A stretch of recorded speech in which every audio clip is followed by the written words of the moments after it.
I just found something really interesting at the campground I'm staying at. I got to show you this. It was this grave. Well, sort of. And written on there were two words: unruly camper. When I saw that, I instantly started thinking about all the things that some campers do that drive the rest of us crazy. And I don't want you to be one of those campers. Not because they're bad people. Most of the time, they probably don't even realize that they're doing it. So today, we're talking about the campers that everybody secretly hopes that they don't pull into the campsite next door. But before we start, if you recognize yourself on this list, don't panic. This is all in good humor. Well, mostly. Number one is the campsite shortcutter. You know this camper. They're headed to the bathhouse, and instead of walking around your campsite, they walk directly through it, right between your picnic table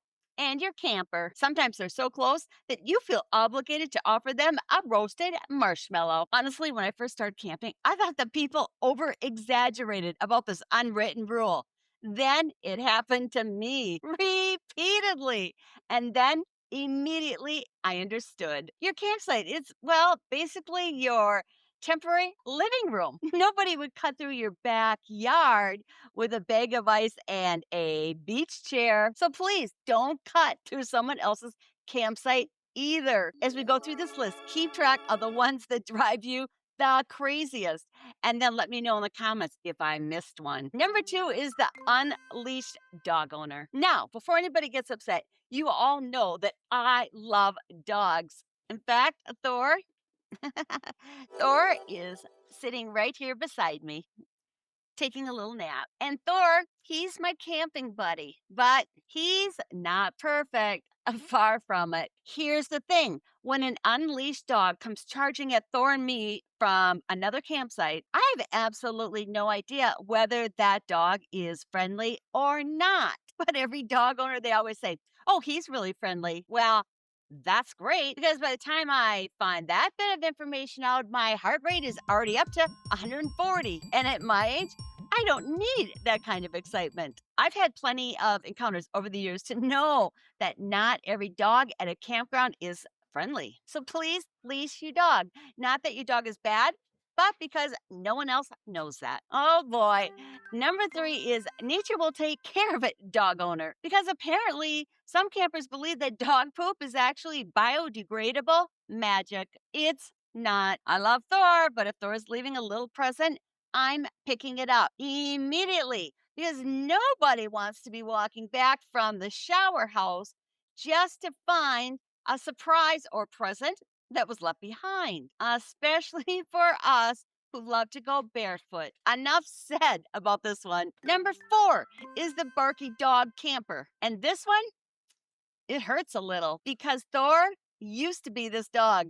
And honestly, sometimes can still be this dog. When I first adopted him, he barked at everything: dogs, people, leaves. Yes, it felt like he barked at everything. And we worked on this really hard, and he's gotten a lot better. But every time he does start barking, I stop it immediately, because nobody goes camping to listen to somebody else's dog provide campground security every 30 seconds. Not even Thor. Number five is the DJ at campsite number 27.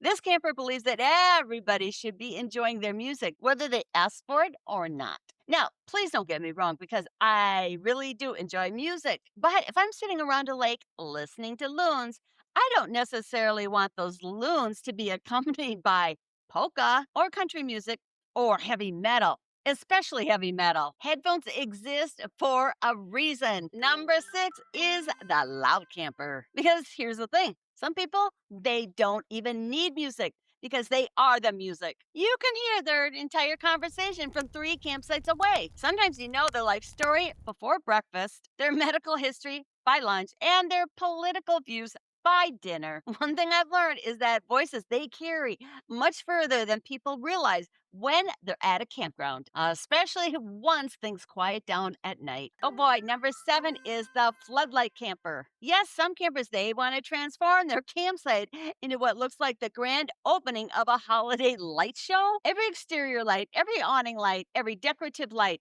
every possible light on all night long. Meanwhile, everyone around him's just trying to sleep or enjoy the stars.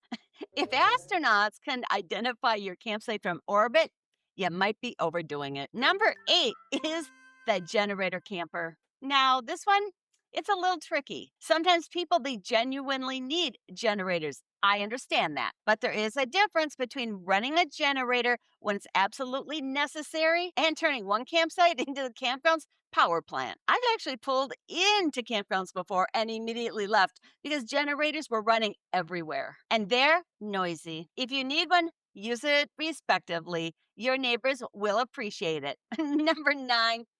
Yep, that's the 5 a.m. departure crew. You know who I'm talking about. The people who think sunrise is the perfect time to hitch up. Door slam, storage compartment slam, truck starts. Then comes the stabilizers with the clinking of metal that somehow sounds 10 times worse at 5:30 a.m. than it does any other time of the day. Now, I'm not saying don't ever leave early. Just remember that there are people around you in the morning that are still trying to sleep. Now, full disclosure, I've absolutely been this camper, usually because I have a 6 hour drive ahead of me and I want to beat traffic. So if you've ever been woken up in the morning by a little guy, Max Camper, rolling out before sunrise, my apologies. Oh, this is a good one. Number 10, the Chatterbox. And this camper always seems to appear during one of these two moments when you're pulling into a campsite or when you're trying to pull out of a campsite. The funny thing is, they don't chat to you any other time. But during these times, they come up and say, "Hey, where are you from?" Meanwhile, you're just trying not to hit that tree or to not forget to level your camper from side to side before you unhitch. Don't get me wrong, I love talking to campers, but not when I'm maneuvering several thousands of pounds of camper. Now, I think if we're honest, most of us have been in one of these campers at least one time. I know I have. Not the dog poop, though. Some things you can't come back from. And this is one of them. So now it's your turn. I want to know which one of these, or maybe you have your own, that immediately tells you that a camper is an unruly camper. Tell me in the comments because who knows? Maybe we need a bigger graveyard. Well, that's it. And I can't wait to hang out with you again next Thursday.